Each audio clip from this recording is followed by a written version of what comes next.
When people think of wartime defense, they imagine guns, trenches or tanks. But there's another side of warfare, one that didn't roar with engines or thunder with explosions. It was quiet, improvised, and often, terrifyingly effective. During World War II, when every resource was precious and every sound could mean life or death, some of the most ingenious defences were built not with bullets, but with wire, tension, and, patience. Among them stood one remarkable creation, the spring tension line trap.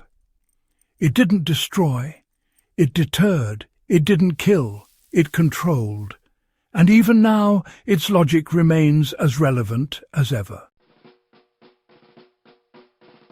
In the early 1940s, when German troops marched across Europe and Japanese forces advanced across the Pacific, countless defenders found themselves with more courage than weapons. Civilians, farmers and partisans were often left to defend their homes with what they had on hand. In rural villages, the sound of gunfire or even a shouted warning could travel for miles, giving away a position instantly. Silence was survival, and silence demanded creativity. That's how the tension line trap earned its place in the hidden arsenal of resistance fighters. The principle was as simple as it was brilliant. Take a wire, a flexible branch, and gravity, or rather tension. When stretched tight and connected to a trigger line, this setup could deliver a jarring snap, a tripping force, or a sudden alarm without making a single sound, until it was too late. It could be built from old fencing wire bicycle spokes or scavenged telephone lines. The materials were ordinary, but the result was extraordinary. The trap could trip, capture or confuse an intruder long enough to turn the tables. Unlike landmines or explosives, which created noise and chaos, these silent systems use physics as their weapon. When the tripwire was disturbed, it released the stored energy of a bent branch or weighted arm. In a heartbeat, that force could sweep across a narrow path, striking at knee or shin level, or trigger a makeshift gate to swing shut.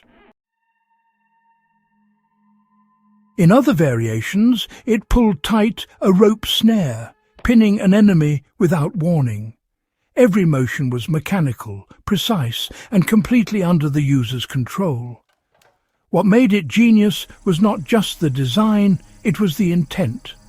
The trap didn't have to kill, it just had to make intruders hesitate. For anyone wanting to understand or even recreate this forgotten piece of fieldcraft, the essentials are timeless. Tension, trigger, and control. The setup could be as simple as anchoring a sapling, bending it to store tension, and tying a cord from its tip to a stable point. A secondary line ran across a pathway, your trip line. Disturb that line, and the trap came to life. Depending on what you attached to it, the release could snap a branch, shake a can, or close a gate. It could serve as a perimeter alert, a barrier, or a defense mechanism. With a bit of imagination, it could even trigger a harmless sound signal, alerting a defender without a single battery or circuit involved. What's striking is that versions of this device appeared in almost every military field manual of the era. The British SOE, the American OSS, and even Soviet scouts all reference variations of silent traps for perimeter defense or sabotage. French partisans in occupied countryside villages tied trip lines to hanging pots and glass jars, letting the faintest clink warn them of an approaching patrol. In the jungles of the Pacific, Allied scouts rigged spring snares around their camps to detect movement in the thick undergrowth. Commandos used similar systems to create ambush points or confuse sentries, all without a single gunshot. The result wasn't just physical, it was psychological. When a patrol stumbled into one, they froze. Was it an alarm? A mine? A signal? That moment of hesitation could decide the fight. The genius of these defences was that they turned fear itself into a weapon. A small wire across a path could make a trained soldier think twice before stepping forward. It could force a pause, a moment of doubt, and that was all the defender needed. Even today, the principle endures in modern guerrilla warfare and off-grid security. Disrupt and delay without revealing yourself. You don't have to be in a war zone to see its value. The same logic applies to remote living, camping or property protection. A line of fishing wire and a few bells can serve as a silent perimeter alert. A tension-based gate setup can tell you when someone enters long before they reach your door. These tools work without Wi-Fi, power or electronics. They're proof that true security isn't about technology. It's about awareness and control. You know, modern systems depend on batteries, sensors and networks, but when those fail, when the lights go out and the screens go dark, mechanical principles still stand. That's what veterans of the 1940s understood.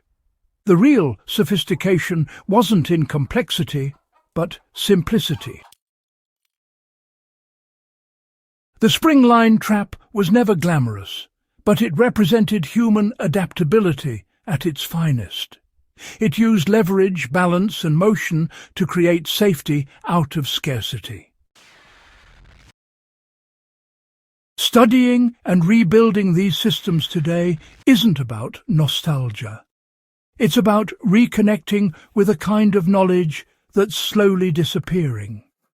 It's the art of doing more with less, of turning ordinary materials into reliable tools. When you test one of these setups yourself, you'll understand the same lesson those wartime engineers did. Technology may fail, but physics never does. So try it.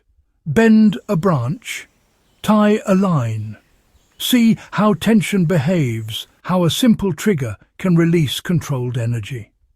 It's not about making a weapon. It's about understanding survival at its most elemental. Because when you learn how to control silence, you've mastered the oldest form of defense there is. The world may have changed, but the principles haven't.